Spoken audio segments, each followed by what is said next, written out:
Good evening to everyone. It's so good to have you here. I hear that before the pandemic, we had large groups, and this is, I think they said, the largest group since the pandemic started. So it's really nice to have you all here. My name is Jeanette Christopher. I'm the new administrative assistant and volunteer coordinator here at BCSS. A year ago, I had never heard of BCSS. I had never thought about having breast cancer or any of that, but I was diagnosed last July and had my double mastectomy in August. And then I started looking up support groups in Berks County online and found BCSS. So it's been a journey, but it's been good, and glad to be here with you. Our program tonight is called Questions You Wish You Would Have Asked Your Doctor. So if you have those questions, you can write them down now, because we want to get those questions out. We have doctors here, and they're giving us their time. Sometimes we feel tongue-tied around doctors, or we feel like they don't have time. Well, these doctors have time. So let's ask them our questions. So yeah, we thank you so much for coming. I want to just welcome each of you doctors. We have Dr. Michael Abboud of Penn State Health, St. Joseph, and Dr. Bernice Robinson-Bennett of Tower Health. And you must be Dr. Ann McLendon of Tower Health. We're glad that you're here. And I'm just going to read their bios. So for Dr. Abboud. Dr. Michael Abboud completed his surgical residency at the Lehigh Valley Hospital in Allentown, Pennsylvania in 2010, and has been at Penn State Health St. Joseph Medical Center in Reading since 2012. Dr. Abboud is a board-certified general surgeon with specific interest in both benign and malignant diseases of the breast.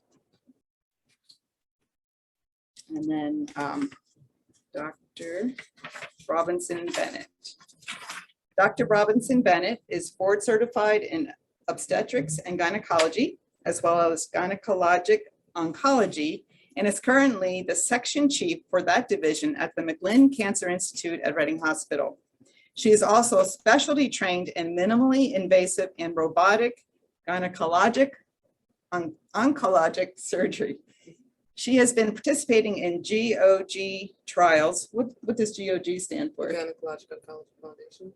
Okay, since 2014, and is currently the GOG PI for Gynecologic Oncology Studies open at Reading Hospital. Dr. Robinson-Bennett earned her medical degree at the Robert Wood Johnson Medical School, University of Medicine and Dentistry.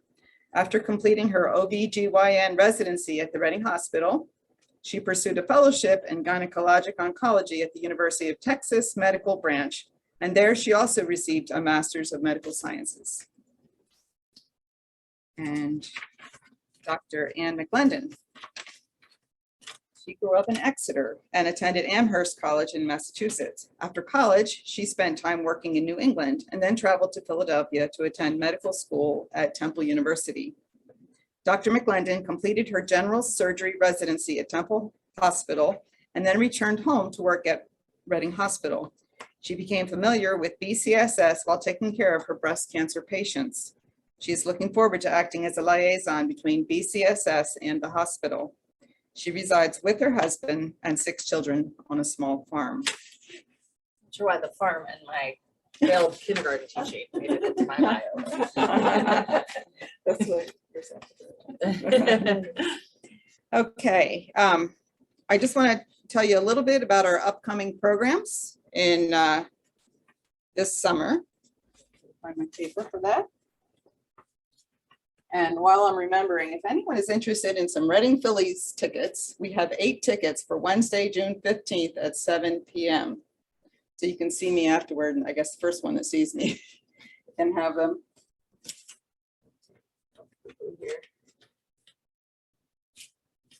There it is. Okay, we have an upcoming creative writing program. It is on Zoom, and it's June 7, 14, 21, and 28. for those Tuesdays. That's starting tomorrow night from 6:30 to 8:30 p.m. We also have a Survivor Summit Watch Party on Friday, June 10th from 8:30 a.m. to 2:30 p.m. in person at BCSS. I don't know too much about that, the Survivor Summit Watch Party. Do you have anything more to say about that? Sure. Raquel? So, excuse me, it's hard to tell with my phone. But so basically the Survivor Summit Watch Party is with an organization. The summit party is going to be virtual. Where it's going to be somewhat of, a little party here. All are welcome. I think, I'm almost sure, I think about 15 maximum is what we're allowing to come and see the watch party. So basically it's going to be here, where Jeanette is standing on the projector. And it's kind of just going to be a summit party about breast cancer. It's going to be all virtual. So if you're interested in coming, that'll be this Friday, June 10th. From 8:30 a.m. to 2:30 p.m. if you're interested. So if you're interested, let us know. You can shout out right now, or you can tell us at the end and register, or call sometime this week before Friday. That way we know if you're interested. Again, this Friday, June 10th, 8:30 a.m. to 2:30 p.m. Thank you, Raquel. Of course. Then we have on June 16, we have a lunch and learn on nutrition with Zach Fatkin. So that sounded exciting to me. I love to learn about nutrition and how I can eat to hopefully prevent a recurrence of cancer. Our next Pink Power Night in July 11th, is on Restoring Health Through Nutrition by Rachel Discala from Daystar Natural, 6 p.m. And it's available on Zoom as well as in person. And then we have music therapy. July 13th, July 19th, July 25, and July 26th, all at 6 p.m. And finally, newly diagnosed support group. I don't know if we have any newly diagnosed people here, but July 28th, August 4th, 11th, and 18th at 7 p.m. here. So if you have any questions, talk to Raquel or myself, but I don't know too much yet. I'm pretty new yet, but I'm learning.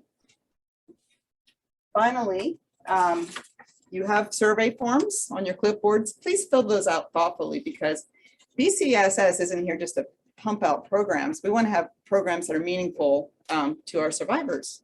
They need to be on point, or the things that you're interested in. So please let us know your suggestions, especially for upcoming programs.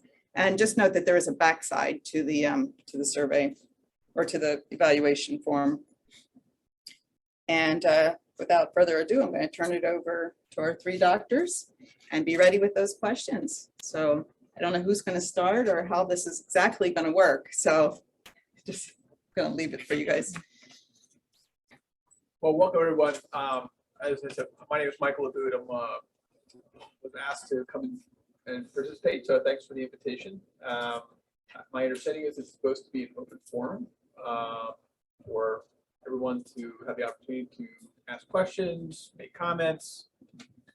So I guess we will defer to you guys in terms of thoughts or topics and questions you may have.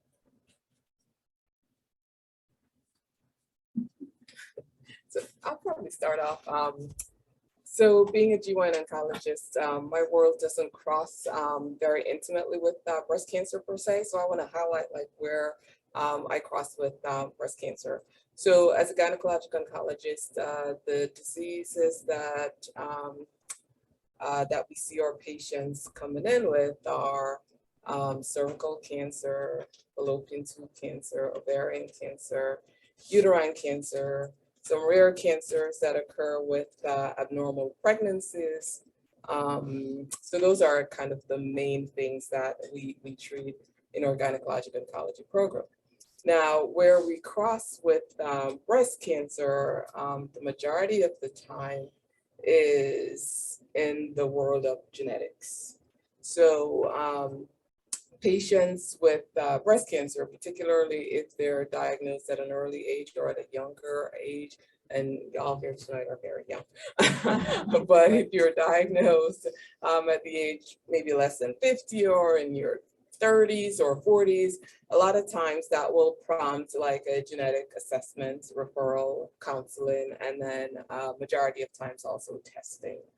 And so if you get seen by our genetics counselor, wherever, they'll do a panel of blood work testing, and they might come up with different results or genes that might have predisposed individuals to developing breast cancer at a young age, and sometimes even 50s, 60s, and sometimes in 70s. I have patients in their 70s who were diagnosed with genetic aberrations. And so I think the most common one you might all be familiar with is that BRCA gene mutation.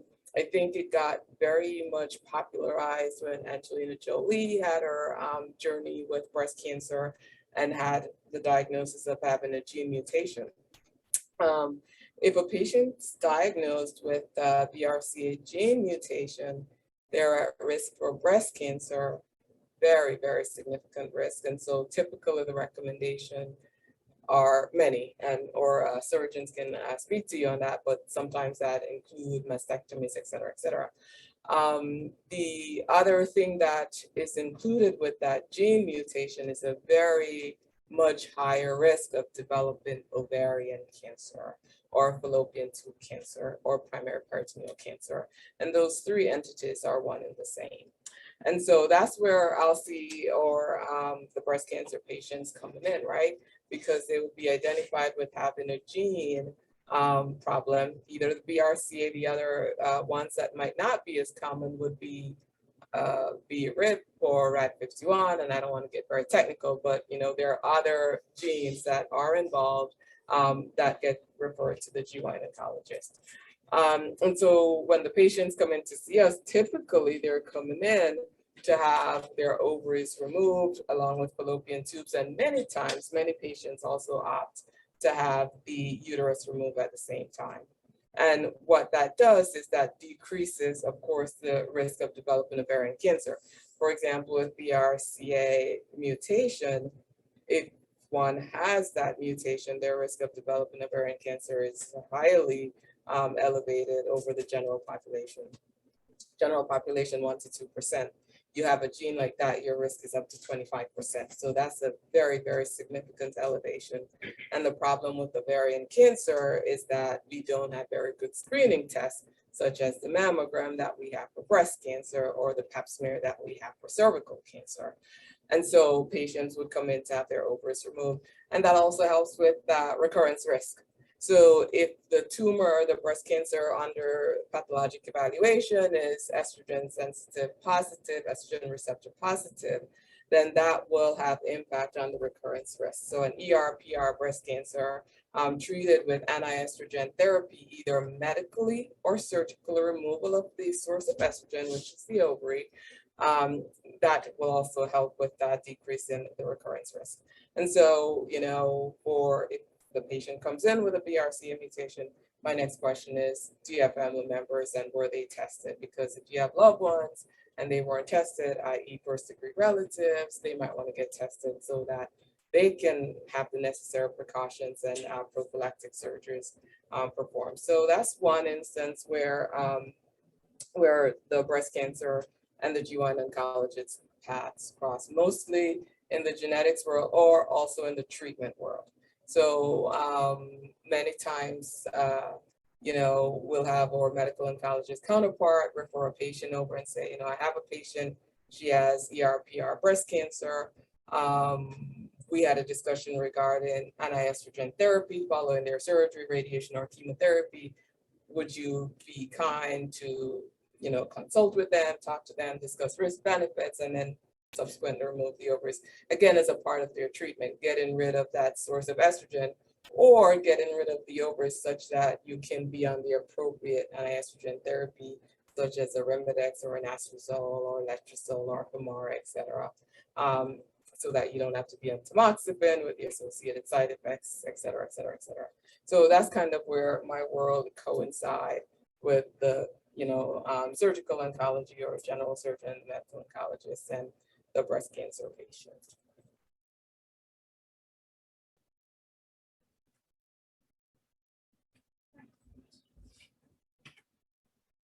I belong to a group years of since I've been diagnosed, and I see a lot of women that have treatment prior to surgery, and some having surgery before treatment.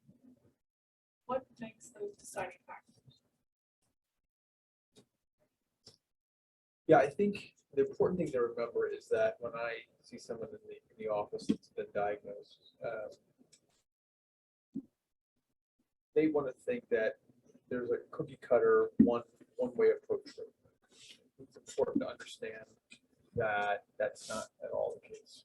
I can't speak to what happens at Tower, but I think it's very parallel with what we do at St. Joe's, in that any patient that I see will be referred down to our multidisciplinary breast tumor board. So to Dr. Robinson-Bennett's point, it's a group that's taking care of these patients. It's not an isolated physician, right? And it's collaboration with surgeons, medical oncologists, radiation oncologists, gynecology. We know more about breast cancer now than we ever did before. And we understand that the biology of the tumor really tells us about behavior pattern and subsequently what treatment is going to be required or necessary. So to her point, if we find that someone is hormonally favorable, estrogen or progesterone receptor positive versus negative, is someone a triple positive, is someone triple negative? What is the stage of the cancer at initial diagnosis? Even once we know that, what is someone's strong preference in terms of treatment? So we know that the primary treatment for breast cancer, if it's confined to the breast and or lymph nodes in that area but have not spread anywhere, right? Early stage breast cancer, the predominant definitive treatment is surgery, but that may go along with other treatments. The question you ask is, when do you do surgery first versus something else first, right? So I may see a patient in the office that has a strong desire for breast-conserving therapy, but perhaps the size of the tumor is significant that it may make things challenging, right? So some patients will elect to have other treatments that may allow them to preserve the breast. So for example, if someone's had a sizable tumor but was really hoping to have a lumpectomy, it may be a candidate for treatment up front, like neoadjuvant chemo, to try to shrink that down. We theoretically make that possible. There are other entities in terms of HER2 new status, which may affect our recommendation as a group to provide someone chemotherapy up front. So if someone has a HER2 positive cancer that's greater than 2 centimeters or is already involving the nodes, many times those patients will be strongly considered for neoadjuvant chemo and then potentially undergo definitive treatment. But those discussions are had in conjunction with all the other specialists so that, first and foremost, patients have the opportunity to understand everything about their diagnosis. What is the biology of their tumor? What is the stage of their cancer? What are the available treatment options? And then once that understanding is available and the other specialists have been able to weigh in on their thoughts, then we make decisions jointly. And sometimes there's multiple options, and patients will be involved heavily in that decision. I always say it's our job to help you understand what your options are, not to say this is what you have to do. Our job is to make sure you're not doing anything unsafe. And that can vary from patient to patient. That's what I mean. It's an individual thing, and it's not necessarily standard treatment, which you hear with breast cancer. Standard treatment. So sometimes there are certain standards that fall, and there can be one or two gold standard options within them. So for example, why would someone have a lumpectomy versus a mastectomy, right? There are certain medical or surgical reasons that would be strongly encouraged or suggested, but in the absence of those, one or the other potentially considered. I think the most Excuse common. me. You kept it turning. I can't hear you. I'm sorry. I have to speak up a little. I apologize. I think one of the most complicated things to understand about breast cancer is that the tumor biology, like Dr. Abboud was saying, is so important. And that you can have a woman that has a 1 centimeter breast cancer and 2 women sitting next to each other that each have a 1 centimeter breast cancer we may recommend a very different treatment to start with because of the way that tumor responds to estrogen or progesterone or HER2 new. Maybe or be negative in those areas. So it's hard to say, well, I think it's easy to say, oh, I had a friend with breast cancer and this is what she did, but a different woman can have a very different cancer and very different recommendations. The surgical treatments are fairly straightforward. We do a lumpectomy or we do a mastectomy, but the chemotherapy, the anti-hormonal treatment, Dr. Robinson-Bennett's adding the genetics, that can be very complicated. So it's hard to, you sort of have to keep in mind that your experience may be different than somebody else's experience. And it's not that the doctors aren't following the standard, it's just that they're different tumors and they behave differently. Radiation, you only get that one time in your lifetime? What's with radiation? That's a great question, and I that, never was told I had it, I just didn't know if I could have it. yeah, usually the radiation oncologists are the ones that will give you the absolute correct answer to that question. The question, I don't know if you get here over there, but the question was about radiation. If you had it once, can you have it again? So it sort of depends on the number of treatments you had and the total dose, right? And if you can speak to that, but they use a dosing metric called the number of gray that you receive. And the total number of gray may reach a point where you can't have any more to a certain area. Correct me if I'm wrong, you may be able to have radiation to another area that's separate from where so for example, if you had radiation to the chest and then you need radiation to your leg, for example, you potentially could have, but again, that's something that I will defer those questions to the radiation oncology folks. And sometimes we see patients that have had radiation 15 years ago for a cancer, and then they come back. Well, are they a candidate for lumpectomy and radiation now? And sometimes yes, and sometimes no, depending on other factors. So it's not an absolute answer, but very appropriate question. If someone had genetic testing and they came out okay, can they still have the options to have the ovary if they wanted to as a preventative measure, or? That's an excellent question. Can you repeat the question? Yeah, so her question is, if someone had genetic testing and they found no gene issues, no gene problems, no gene abnormalities, can that patient opt to say, you know what, I still want my ovaries removed? Correct, right? Yes. Yeah. So I think yes. And I'll explain cautiously yes. I think anyone, it's yes and no in the sense that you have to factor in risks versus benefits. So the risks of having surgery to get your ovaries out, right, is abdominal surgery. A lot of times we do it laparoscopic, minimal invasive robotic surgery. So you factor in all those risk factors, right? But a person who has an already cancer, breast cancer, is very worried about another cancer, right?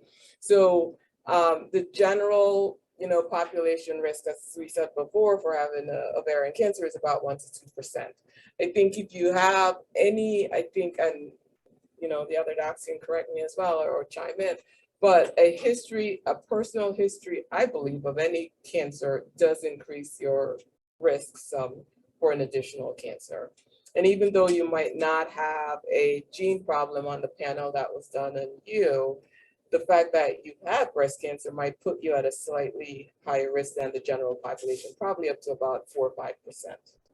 And so I've had patients like yourself, or not like yourself, but like the person you're proposing.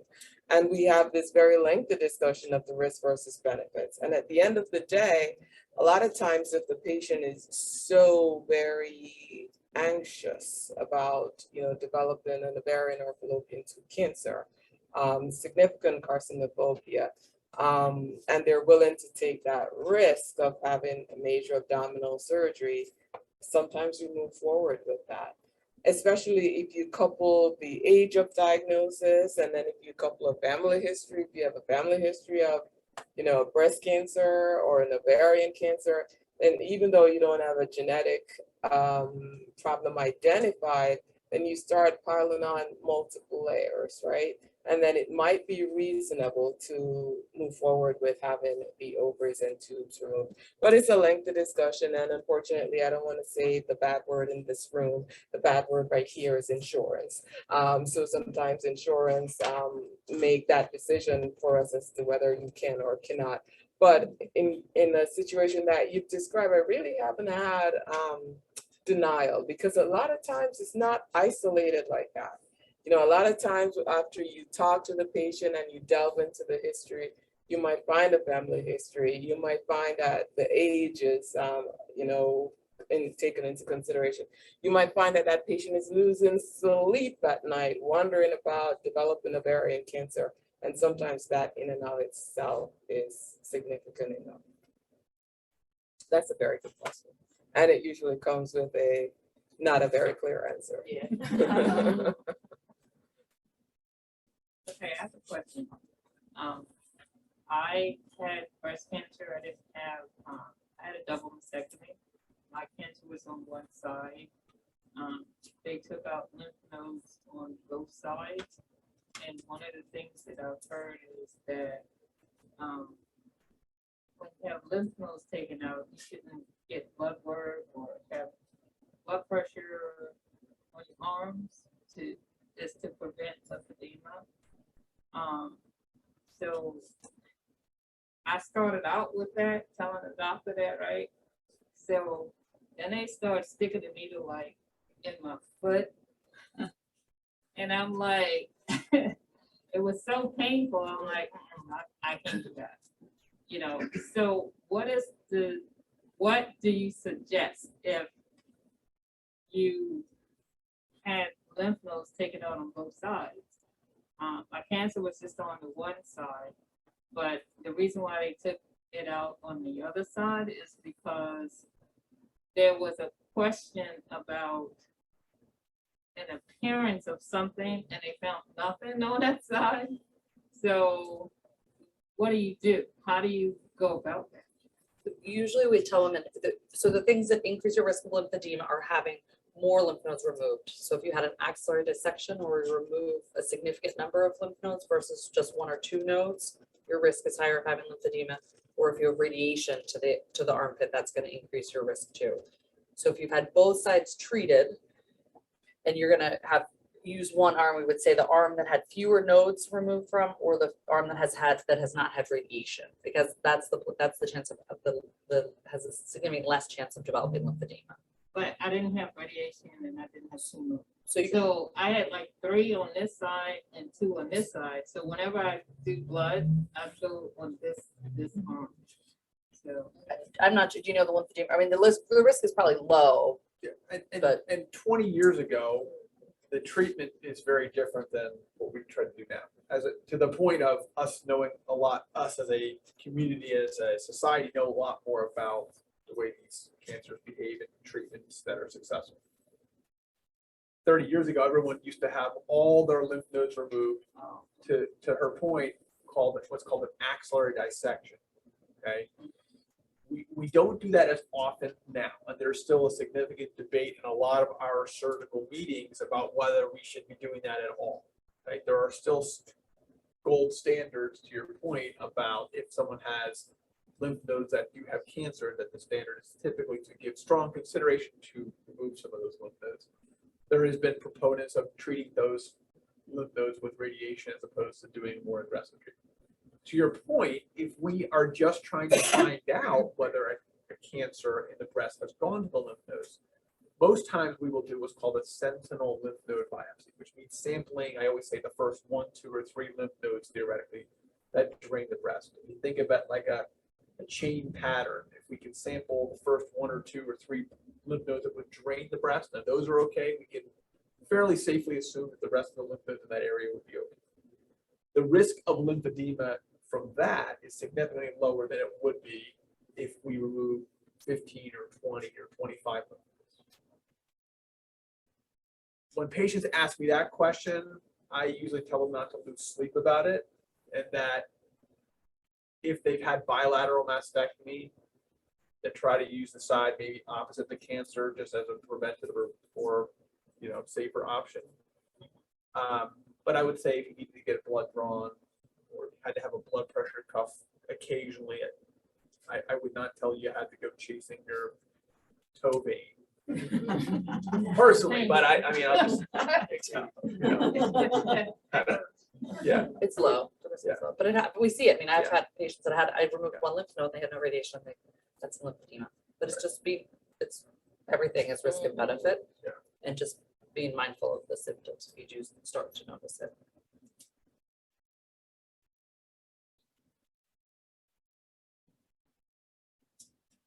Anything on immunotherapy? Dr. Leisure was supposed to be here tonight. I haven't met Dr. Leisure, but I understand he's a good guy. What was the question? over There was a there? question about immunotherapy. With chemotherapy, Yes. some people don't get it together or they don't have an offer. What's the? Do you have any insight? any input on that? Right, Dr. Leisha would have been the perfect person or any other medical oncologist. But what I can say is some patients are offered it upfront, and I think it's those patients who are probably node positive per se. So they offer it along with the Keytruda or the pembrolizumab with chemotherapy. Sometimes they're like on 4 different drugs. 2 standard chemotherapy, then the Herceptin, and then the Keytruda. But I can't tell you like who are the distinct indicators for adding immune therapy to that, but I have seen it being offered to patients in the neoadjuvant setting usually. Correct. Yeah. Right. Yeah. Sort of, and I think that it's a very much of a team team outlook when we treat patients, and we don't. That's sort of my head attorney always said that's like asking a plumber questions about roofing, but Dr. Leisure could explain it in great detail. But I would ask, we all go to the oncologist, like Dr. Good was saying, that from a multidisciplinary standpoint. So it's not like we offer some patients one thing or another. It's that we sit down and we have a conversation and we really try to come up with the best plan for every patient. And that's that team, and I'm sure it's the same. It just works great at Reading. We work really well with Dr. Leisure and Dr. Colarusso, and they're very thoughtful. And they've read all the recent studies, and they could tell you what the risks and benefits of all those drugs are. I think one thing that I could probably, I don't want to say promise, but maybe we could try to do for you is to get an answer and forward it to Raquel, and then she could probably get it to you as a group. Because I think that's a very good question. It's a hot topic for sure.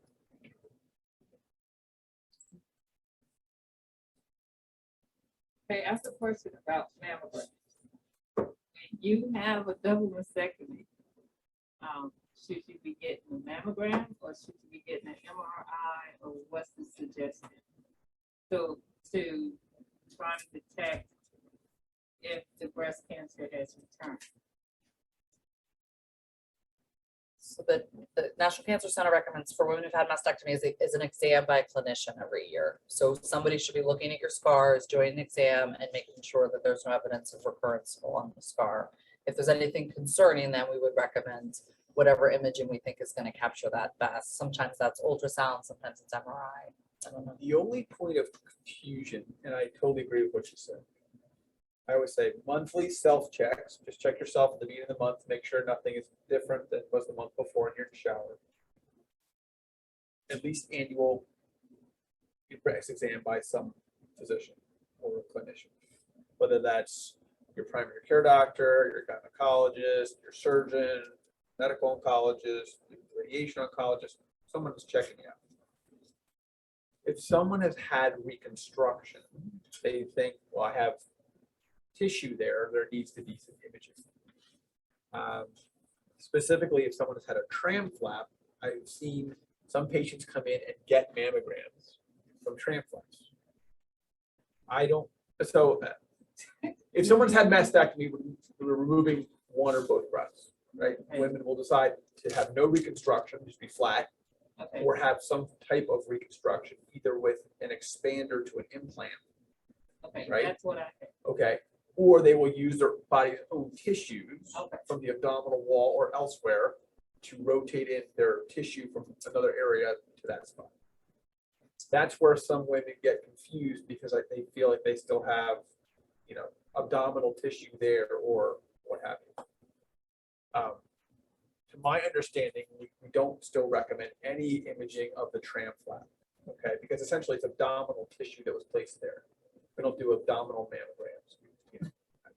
So I think if there is a concern on exam, if someone has a skin change, if they have a lump or a bump, if they have a rash, if they have enlarged lymph nodes, then it may prompt some other imaging, such as an ultrasound or probably an MRI, but not an annual yearly mammogram of a reconstructed breast of some variety. Because I had one last year, and my, well, actually, I think it actually came from Reading.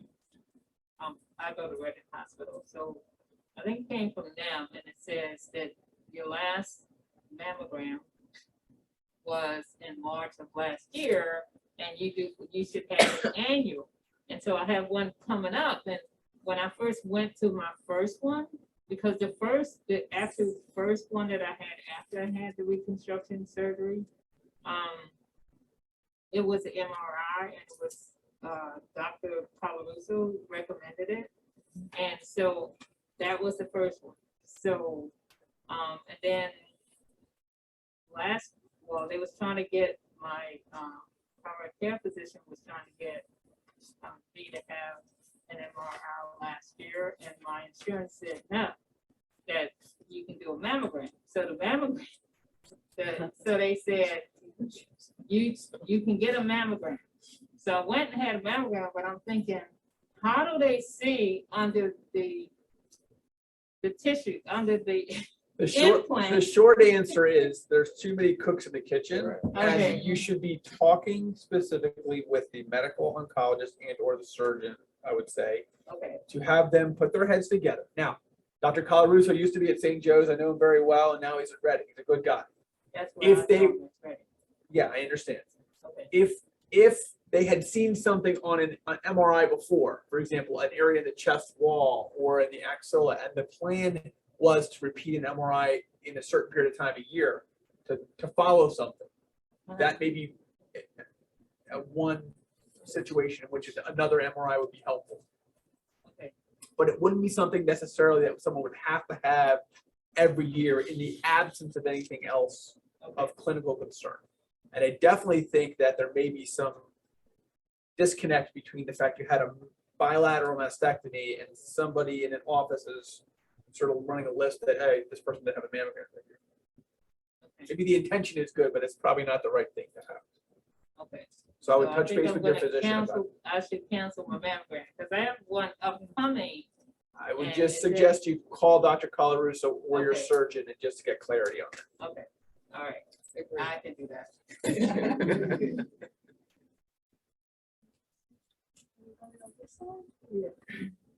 When I had radiation, I had the off-site radiation. Mammocyte. Yeah, Remicade, which they don't do anymore. Am I correct? Not here already. Do you guys do? We don't do it. No, we're not doing it where I am either. So I'll let you finish your question, or if you just want to start a discussion on that, because we can do that as well. My question was why did, I don't know if anybody else has had it. So why, what is it? It's where they put the balloon in and the radiation goes right to the site. And you have to go I went 5 days, twice a day, which they said was equivalent to, what is 33 visits, everybody else did.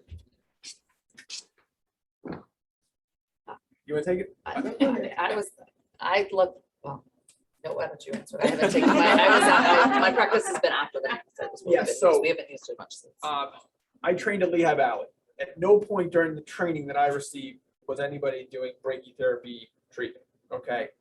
Whole breast radiation treatment for breast cancer was still sort of standard of care, and it is now.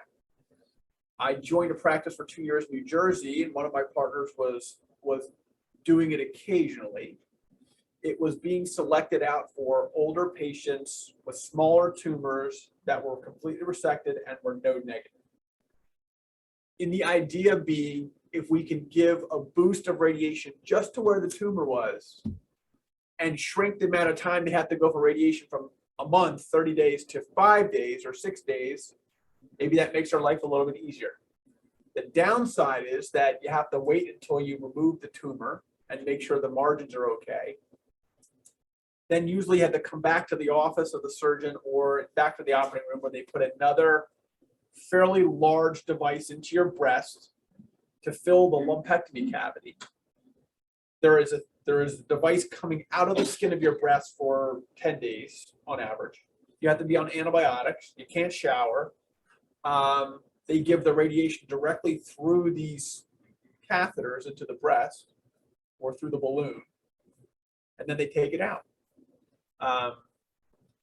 So it was being proposed as an alternative to whole breast radiation to try to make the treatment a little bit easier, faster, for people that otherwise potentially could be a candidate for that.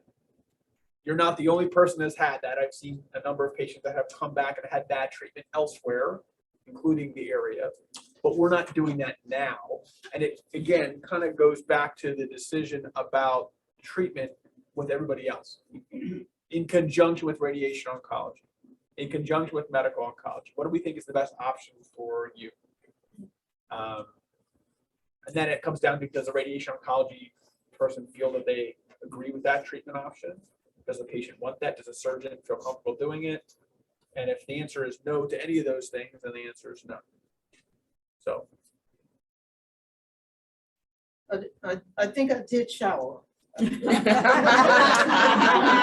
Sometimes they say it's a little bit tricky, but that was one of the negative points. I just couldn't get water on that. Okay, area. okay. Yeah. I'm sure you did a good job. I think some women weren't accepted with the cosmetic result, right? Wasn't that some of the, there was seromas? Yeah, and it does, the patients that I have seen that have had it for a significant amount of time, it leaves some changes to the breast, and sometimes they can feel that there's something still there, and on x-ray, there's significant change that happens, so it makes things a little harder to follow. So it wasn't without its potential downsides, but like everything in medicine, sometimes we do something and then we realize, maybe we should be doing something different. So I was a guinea pig. Well, and the treatment is constantly changing, and even with radiation now, there are some, you know, they're constantly, they just, for most of them get whole breast radiation. They're trying to shorten, a lot of women have a shortened course, you know, it used to be like 7 or 8 weeks, and now it's more like 5 or 6 weeks, or even a little bit less. And the radiation doctors, they're constantly reading and studying, and there are studies going on, and you know, my partner likes to say, I mean, really, it's that research that really is what's improving our cancer care.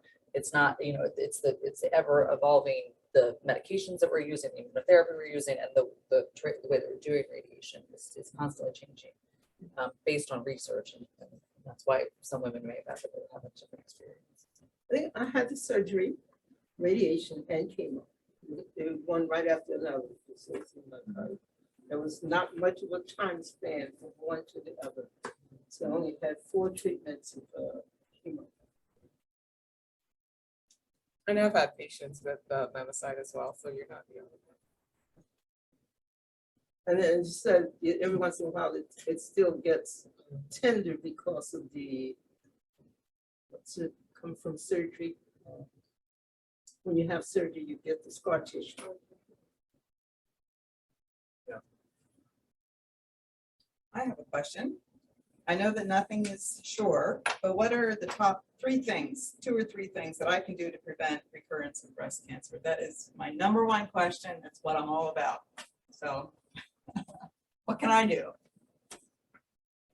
Can I do anything?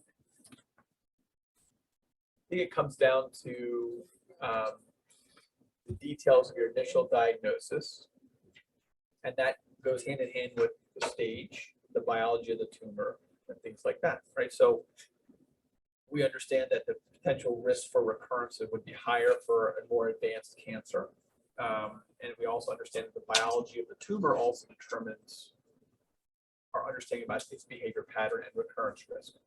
So if someone is found to be a candidate for anti-estrogen treatment, and that was recommended, that can significantly reduce someone's chance for recurrence. If someone is recommended to have surgery and then radiation, to be able to complete the appropriate course of surgery and radiation, not shut it short.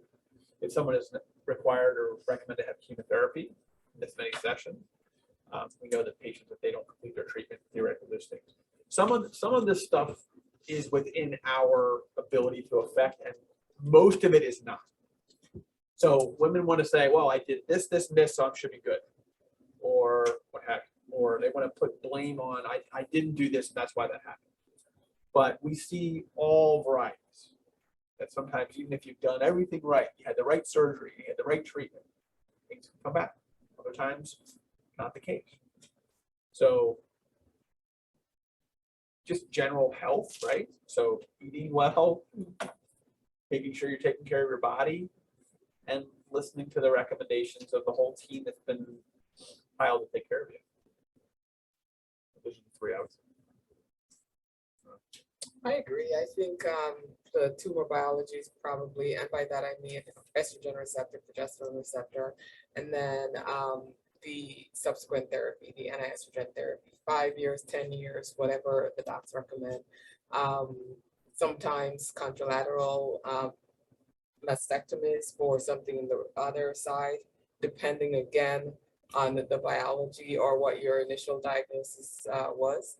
And then general health, exercise and nutrition and diet and things that we all should be doing anyways. Question about lumpectomy.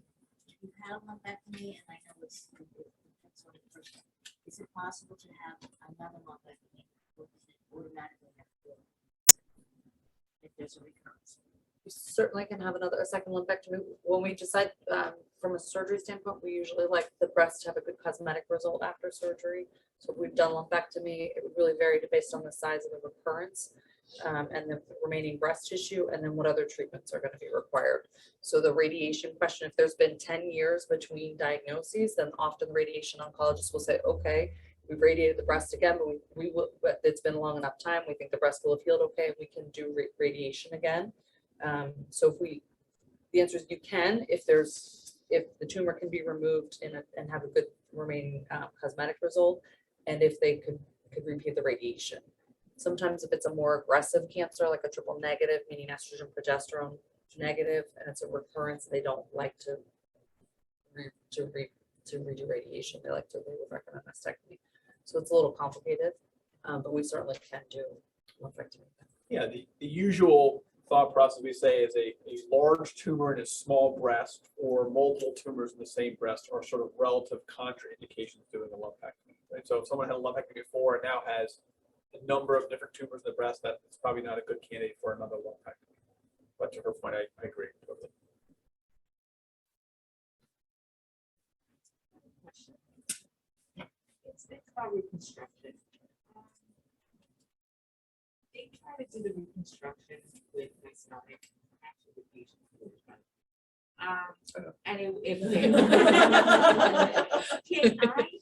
can they redo it again with the stomach tissue, or do I have to choose another, or is that even an option? So the type of reconstruction you have would determine, what your options are. And I would say that is probably specific to what is remaining in terms of the tissue and the comfort level of the surgeon, right? So if someone has had an attempt to take some abdominal tissue as a free flap or a deep flap, or they try to tram flap, or they wanted to do a lentissimus, there's many different types of versions. So just because you had one doesn't mean that you're potentially never going to have another kind of tissue reconstruction. So I would say that would be a reason to sit down with the plastic surgeon you had, or another plastic surgeon, or have another opinion in terms of that. It probably is a little bit more complex than someone who's not had anything at all, but doesn't mean that it's not something that's available. But I don't want to speak out of line because I'm not one of the plastic surgeons, so I'm not the one who's doing it.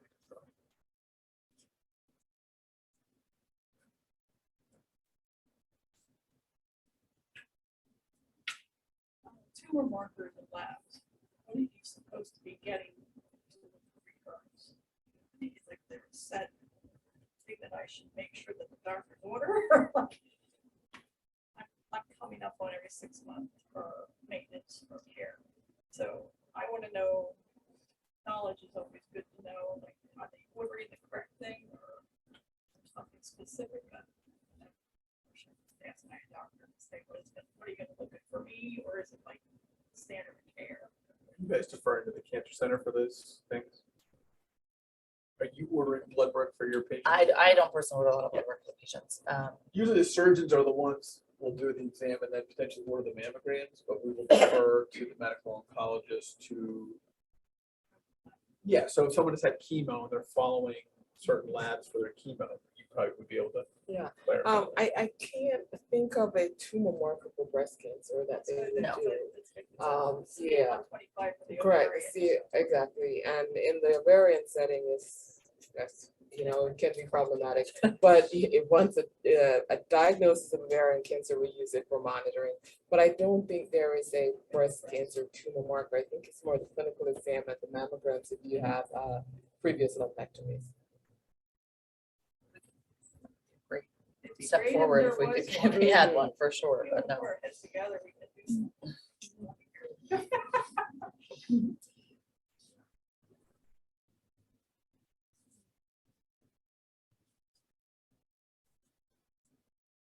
Good question. I have another one.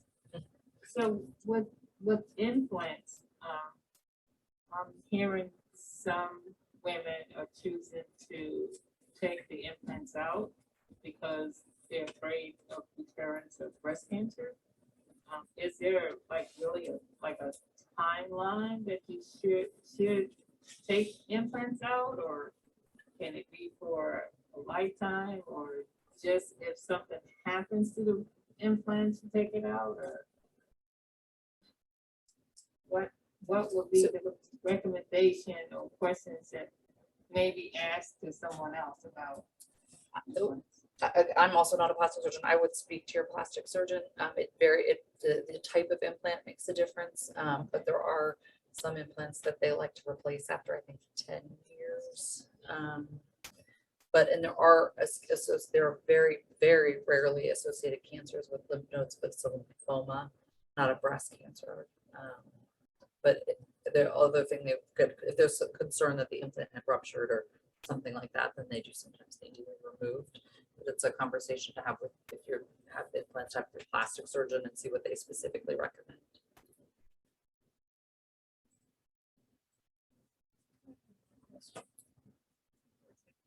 Speak up. If you have reconstructive surgery with your own tissue, does that last for a lifetime? Or are there things that you need, like, I know with the implants, you have to replace them every so often. There's some complication that can happen that they tell you about? Is there I think any information you can give me on that? other than the fact that our bodies wear out over time, the short answer is no. There's nothing that has to be like a maintenance. I mean, obviously, as we get older, our tissue changes. Sometimes, things can change position or what have you. If someone has had a tram flap and they've had reconstruction, sometimes it can, over time, cause a little weakness to the abdominal wall, and they can have other things like hernia formation. But typically, no, there's not okay, you're at 10,000 miles, you need to kick the tires. The answer is no. The answer is no. Okay, thank you. Sure. How about tattoos? Is it safe for cancer patients to get tattoos after?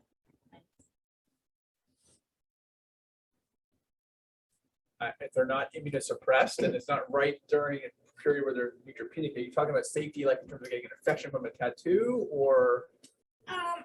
Like, would the cause cancer or? I'm not aware of anything that has that connection. No, it's not. No, and there's some really lovely with the like kind of nipples tattooed after That's where mastectomy. you're at. There are some places that do a really beautiful job. Is there a time frame for that? Like when it's okay to get tattoos over, not like over the scar, but like.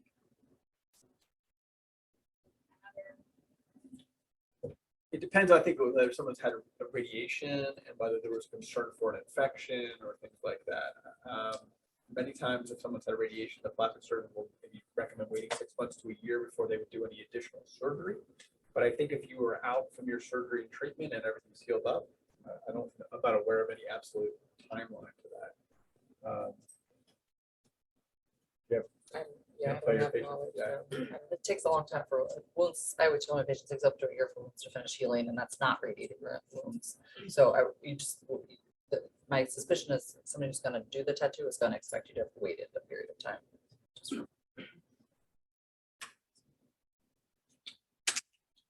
How long does it take for the radiated tissue to heal after radiation? Months.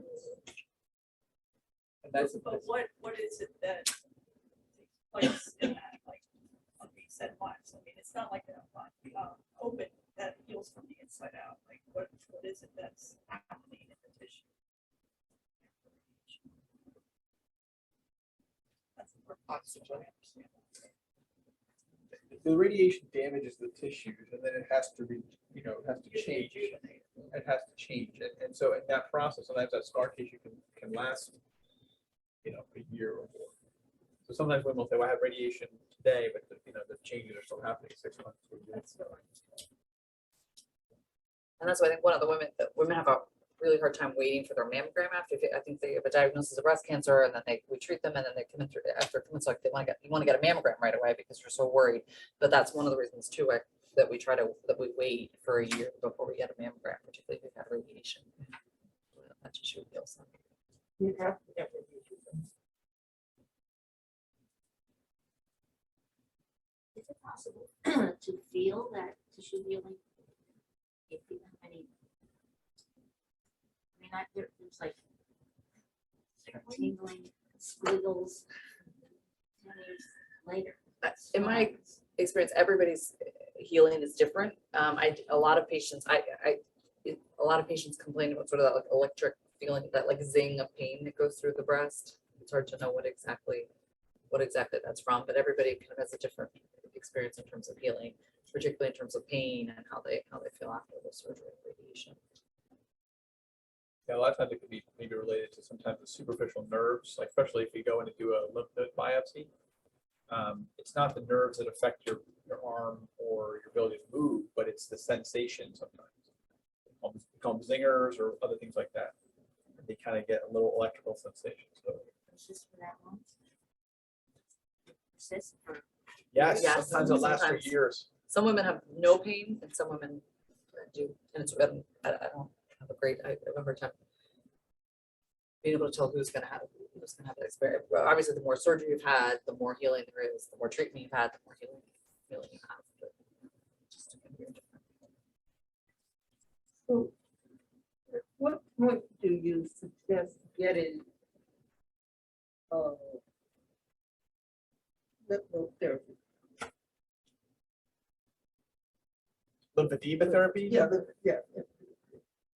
I would think that if you've been seen and evaluated and they feel that you do have lymphedema or there's been some change over a period of time. So you mean are you asking about doing lymphedema therapy like as a preventative thing as opposed to waiting for it to happen? I mean, after your surgery. I don't think it's an absolute mandate or absolute for everybody. I think,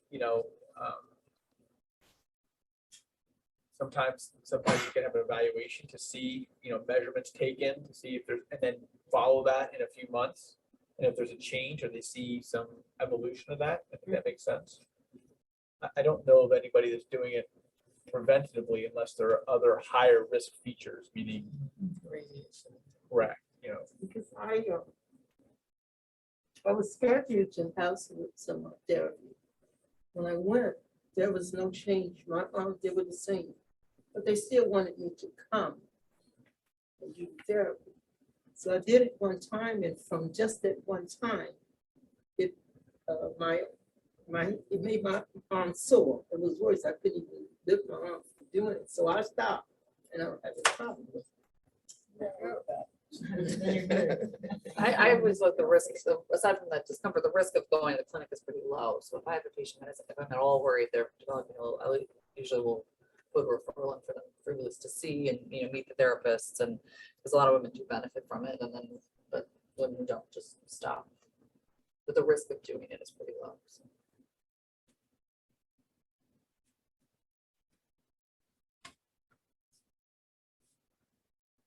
I don't know if any of you work with the Oncotype score. I was just wondering, like, how accurate is the Oncotype score in stating the benefit of chemotherapy and also like your chance of recurrence? How accurate is that? Where's Dr. Leisure?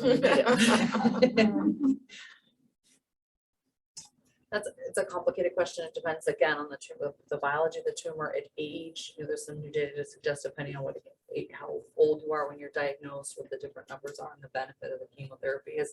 It's not really an accurate. It's a really a number that sort of points us towards that we think that how beneficial chemotherapy is going to be, and it's again then weighing the risks and the benefits. So if that number is high and we think it's that chemotherapy is going to be significant benefit, then it's worth going through the risks associated with it. I don't know, do you have Yeah, I mean, we usually, you know, again, in the conference, you know, ours is on Thursdays at noon. So we will sit down and say, okay, you know, for that new person, or we'll do a review. We'll say this person had this, the margins are negative, the lymph nodes are negative. We're trying to decide whether that patient would need chemotherapy. Look at their family history. Maybe they've had genetics, maybe they haven't. You know, we'll do an Oncotype. If we have a low score, we can be relatively confident that that supports our decision to avoid. Sometimes we're surprised. Sometimes women will be somebody that we would think, oh, they probably won't need treatment, and all of a sudden their score is quite high. And in that situation, you know, rather than waiting for the other shoe to drop, so to speak, or what have you, you know, we will be a little bit more aggressive up front. So Yeah, my score was very low. right. But I had multiple tumors. I had a huge area of DCIS. To me, that seems aggressive, but then my score was low. So I have not had radiation or chemo. I just hope that was the right choice. Right. It's hard to know. Yeah, I think you just have to make the best decision available with all the information that you have at the time. It sounds like you had a very aggressive surgery, which is good. And then the decision is, what are the absolute indications for post-mastectomy radiation, right? So that's a discussion with the radiation oncologist. And if they say, well, you know, no, there's no absolute indication of some kind of complete mastectomy, negative margin, no chest wall invasion, negative lymph nodes or under a certain number of lymph nodes, we can forego that, opting for close follow-up. And it sounds like they said, well, okay, there are some other higher risk features. How are we going to make the decision between chemo and no chemo? So the Oncotype is the best option we have now to guide us, as opposed to just flipping a coin. It's probably much more accurate than that, I would say. Yeah, it makes people uneasy unless we have. I always say there's never always or never in medicine, right? So we just try to make the best decision we can based on the situation.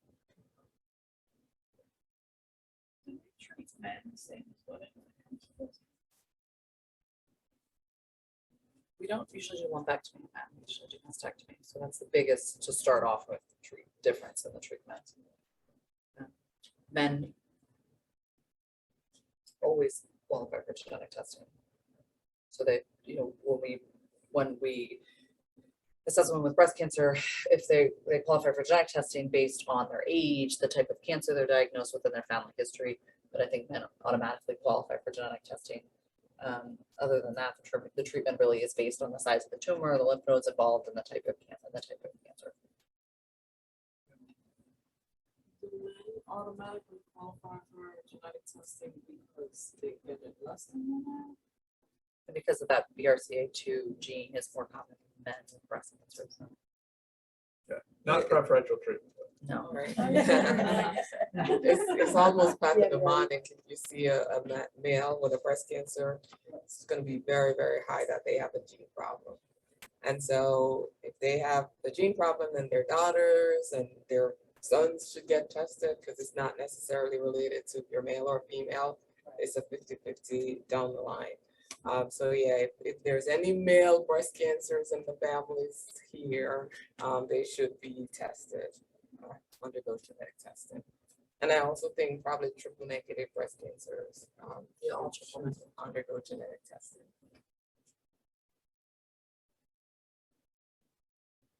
Thank you. I appreciate the fact that hearing you guys talk, that from the time I had my surgery, which was back in 2007, that everything has changed. I mean, if I was diagnosed and now with breast cancer, I don't think I would have to go through all that I went through back in 2007. So I appreciate the fact that you are sharing that things have changed. We learned more now about it than they even knew back in 2007. And will continue to change. And particularly from a surgery standpoint, I mean, the history of breast cancer surgery, it's just, the modified radical mastectomy was just this incredibly disfiguring, terrible surgery that, and as surgeons were constantly trying to come up with ways to make the cosmetic result better and to really do less surgery when we can, like Dr. Wood was saying about trying not to remove as many lymph nodes if we don't have to, or do we really even have to remove a lot of lymph nodes, that kind of thing. We're constantly evolving and trying to change the treatment in hopes that we can continue to give good cancer care and also have good and make the patient's experience better. I think that I myself felt like I didn't even really need the surgery.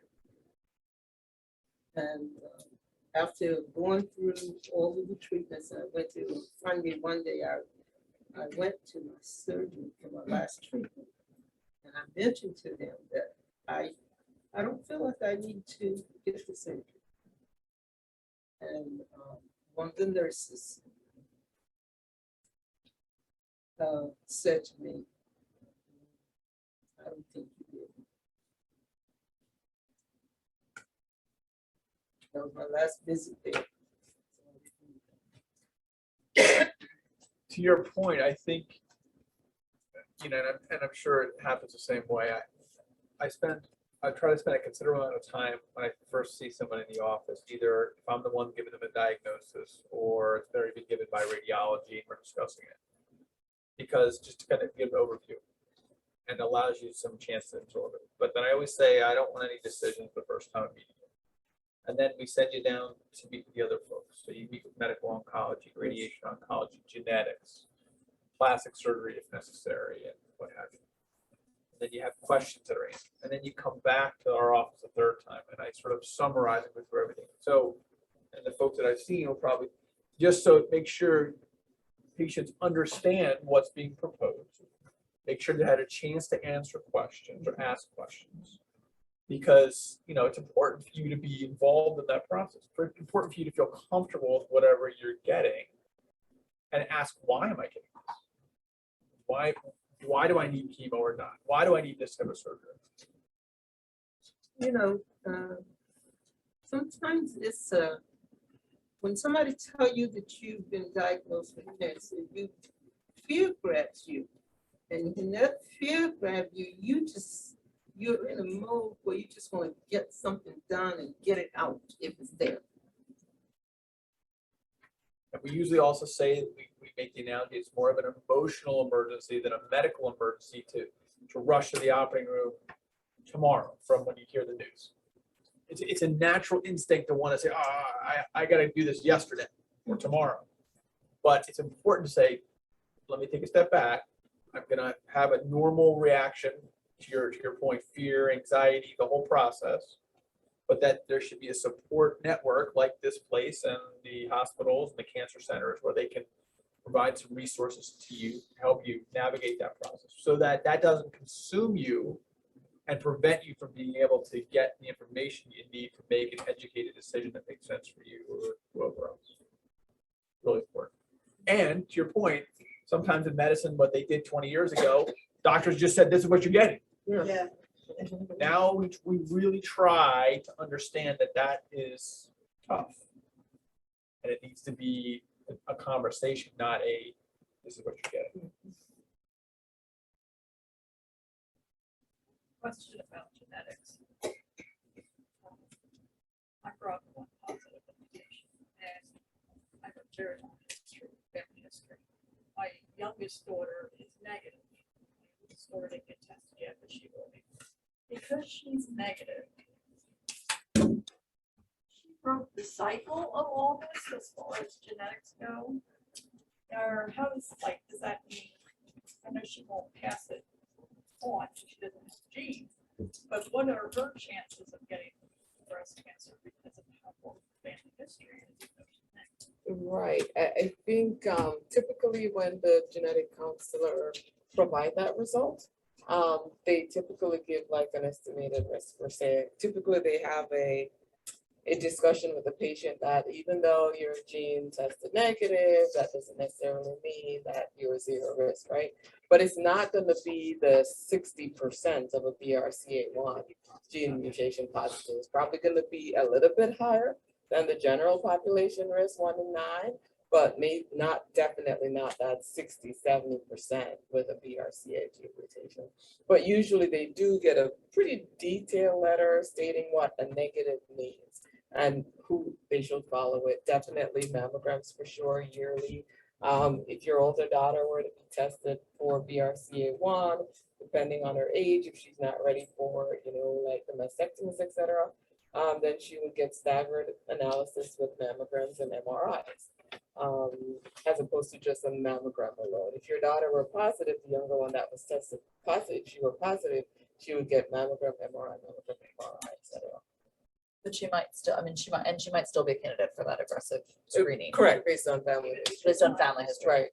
Yeah, and certainly she should be screened 10 years before you were diagnosed. And depending on her other risk factors for breast cancer, she might be a candidate for MRI and mammogram as part of her screening. And the genetic thing is, like Dr. Robinson-Bennett mentioned earlier, we know genes now that we didn't know a few years ago. So the panel that we checked that they check now is different than the panel for genetics was 10 years ago. So that will continue to evolve probably in terms of. Does that mean that just because, you tested negative doesn't mean that you didn't have genetic cancer? Because they haven't discovered all of the genes yet. And I think we don't understand everything about the Yeah. genetic predisposition for worried breast about cancer, and will continue to evolve and change. And she might opt for the aggressive screening, the mammogram, the MRI, etc., just based on the lengthy family history and you being positive.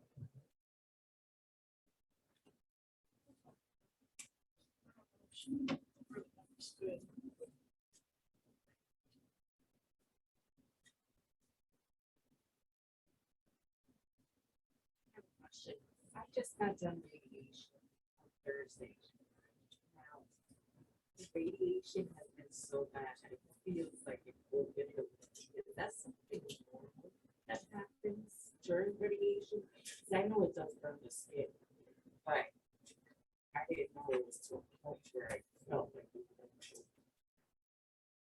Patients can develop burns that are pretty significant. If they have a wound, it can potentially cause the wound to separate or open up if there's concern. So I think it warrants evaluation by the radiation oncologist and, whoever, our office or the plastic surgery office was happy to see if there's anything going on. It can feel like there's something going on as opposed to seeing that there's an open wound or, issues vitalized. Everyone reacts to the radiation a little bit different, depending on the dose and how many treatments they've gotten and things like that.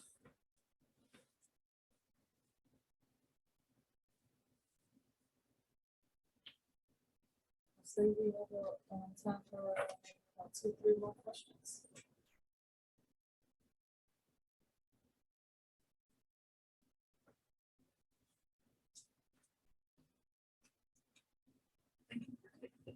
Yeah, that's been great. It's a good interactive option, and I think any of us would be available, by email and phone calls to the office if there's questions and concerns.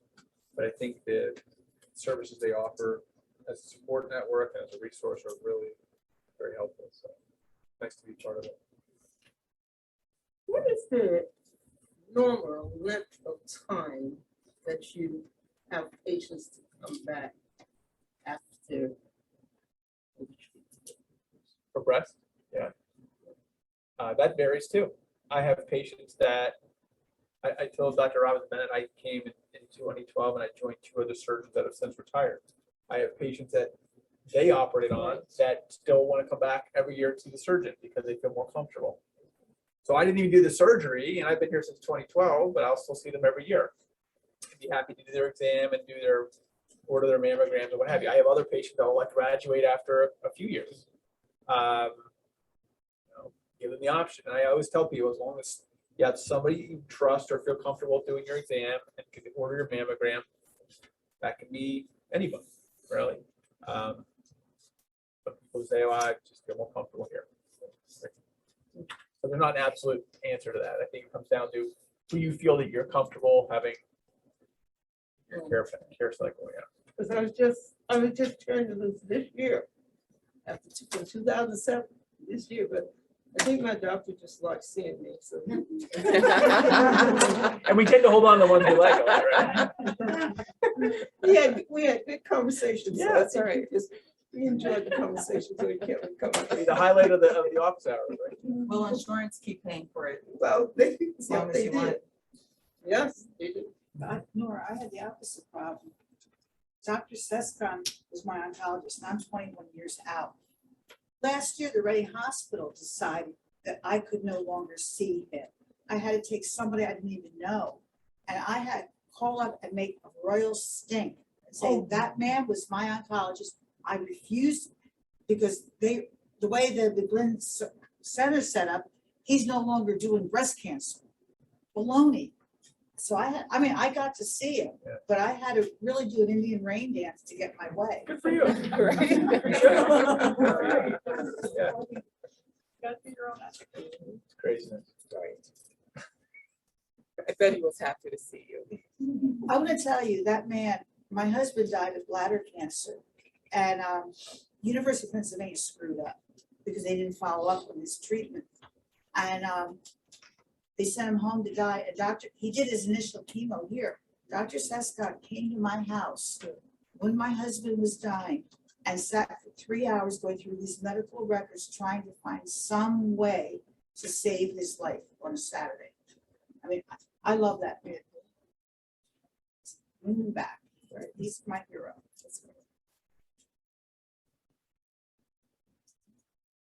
I didn't know that you could continue, so maybe I'll follow Did you look up the system? No. Right. I have a question, doctors. Are there any tips or recommendations that you can give? Sorry, Nora. Sorry? I said I apologize if I interrupted you. Oh, no, she asked me if I had Dr. Sescon, and yes, I did. One question I have is, can you guys give like any tips or recommendations on how to prepare for appointments or anything that, maybe previous patients of yours might have been missing during appointments that you want to bring? I recommend someone bring somebody with them. Take notes. For a number of reasons. Number one, for support. Number two, sometimes 2 sets of ears are better than one. You may miss something. And you can remind them of questions they may have. Yeah, I encourage people to sort of, obviously try to be actively involved in whatever their diagnosis is or have information. And I try to make sure, like when I see patients, I'll give them copies of the results and the imaging studies, and then go over with them so they have something they can take with them. Draw some pictures on the back, try to draw a scheme, or explain a little bit oversight. Yeah, I think definitely a support person. Also, as much history as you can garner. So your family history, the more that you have, the better. And for, typically in our office, you get a form to be filled out with all those different things. So that's very helpful when you bring it in already filled in.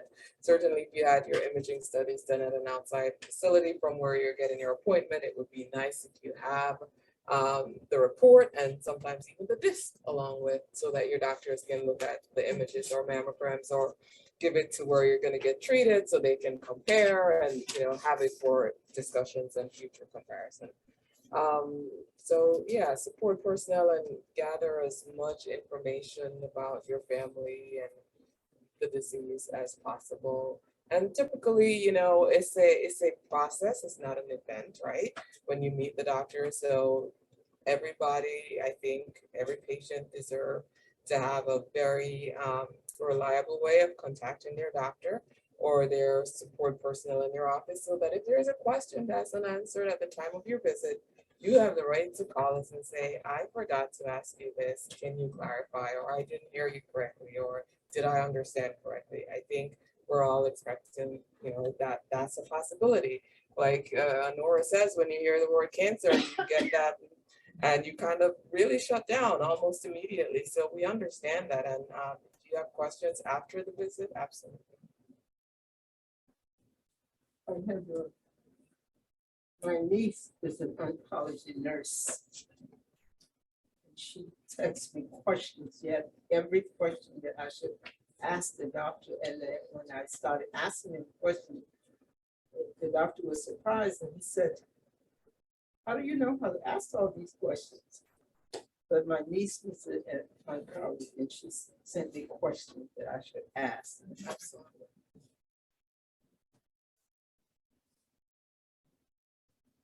Any more questions, ladies? And it's good again to have somebody. Do we still have the line where people, if people are newly diagnosed, want information, they call? Yes, Yeah. yes, yes. And I've had people to call me and I asked them if I can be your support, you know, to go along with. What Nora was just referring to was the support line. So yes, we still have access to the support line. So if you guys need that number or would like to contact any survivor that is part of the support line, they are available Sunday or Monday through Sunday, 9 a.m. to 9 p.m. So that is a resource that you guys can also take advantage of.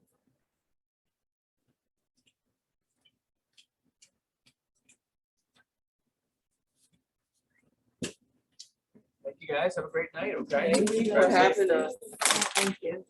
Before everybody heads out, I'm just gonna come in and close up and thank the doctors for being with us here tonight.